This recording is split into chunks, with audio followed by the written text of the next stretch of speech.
2015ஆம் ஆண்டு ஆய்வாளர் திரு அமர்நாத் ராமகிருஷ்ணன் அவர்கள் தலைமையில் முதற்கட்ட ஆய்வு 2015ஆம் ஆண்டு துவங்கப்பட்டுவிட்டன. இரண்டாம் கட்ட ஆய்வு ஜனவரி 2016ஆம் ஆண்டு துவங்கப்பட்டது.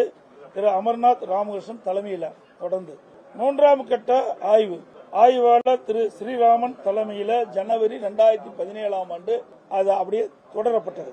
நாலாம் கட்ட ஆய்வு அம்மாவின் அரசு மத்திய அரசின் அனுமதியை பெற்று தமிழக தொல்லியல் துறை 2017-18ஆம் ஆண்டில் கீழடி ஆய்வை மேற்கொண்டது.